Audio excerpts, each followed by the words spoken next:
बच्चों, मैं दीक्षा श्रीवास्तव। आज मैं आप लोगों को क्लास 12 का चैप्टर 1 रिलेशन एंड फंक्शन की एक्सरसाइज 1.1 का क्वेश्चन नंबर 1 जिसमें रिफ्लेक्सिव, सिमेट्रिक और ट्रांजिटिव बताना है। उसका 5th क्वेश्चन है, relation R in the set A of human beings in a town at a particular time given by. Relation R में set A है जो एक टाउन में रहने वाली ह्यूमन बींग का कलेक्शन है।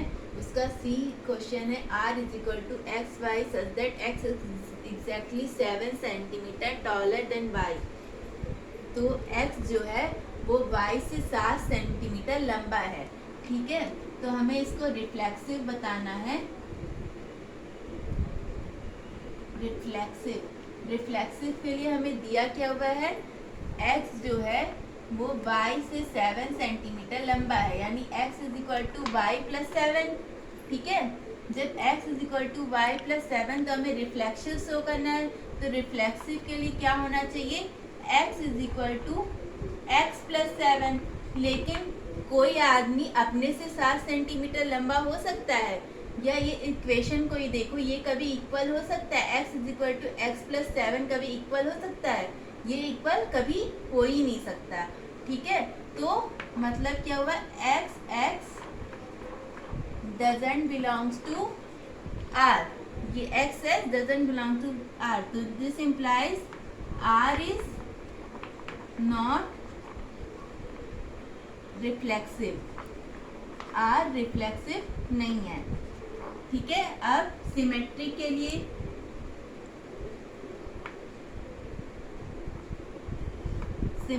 के लिए भी हमें यही दिया हुआ है कि x is equal to y plus 7। X जो है वो y से 7 सेंटीमीटर लंबा है। तो सिमेट्रिक के लिए हम लोग क्या करेंगे, इसकी x और y की पोजीशन चेंज कर देते हैं। तो y is equal to x plus 7, लेकिन जब हम लोग y is equal to x plus 7 तो इसका मतलब क्या हो जा रहा है कि y x से 7 सेंटीमीटर लंबा है।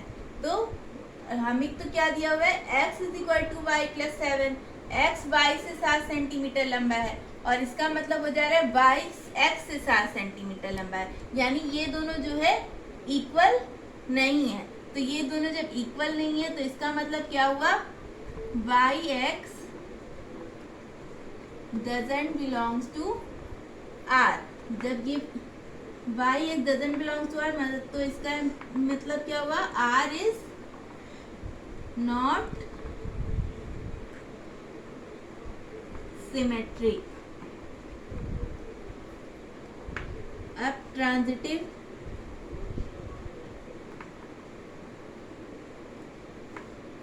हमें दिया क्या हुआ है, x इज इक्वल टू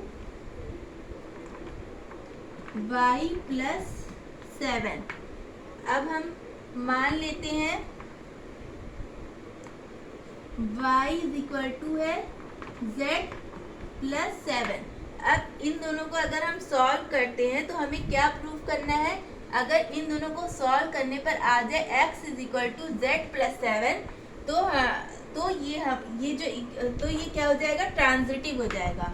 लेकिन जब इन दोनों को सॉल्व करेंगे तो क्या होगा, यहाँ पे देखो ये क्या है, x is equal to y plus 7 को हम लोग क्या ले सकते हैं, x minus y plus is equal to 7, और y is equal to z plus 7 को क्या ले सकते हैं, y minus z is equal to 7। और जब इसको सॉल्व करेंगे तो प्लस करेंगे तो y से y कट जाएगा, क्या आएगा, x minus z is equal to 7, और क्या आया, x is equal to z plus 7। यानी अगर x y से 7 सेंटीमीटर लंबा है, y z से 7 सेंटीमीटर लंबा है, तो अरे ये 7 कहाँ से, 7 तो प्लस हो गया 14 ना, प्लस कर रहे थे ना हम लोग। तो x क्या हो गया, x is equal to z plus 14, जबकि हमें क्या लाना था, x is equal to z plus 7। तो मतलब क्या हुआ कि x z doesn't belongs to r। जब x z doesn't belongs to r तो दिस implies क्या हुआ, r is not ट्रांजिटिव। अगर आप लोगों को मेरा वीडियो पसंद आता है तो प्लीज़ ज़रूर से ज़रूर लाइक और सब्सक्राइब करें।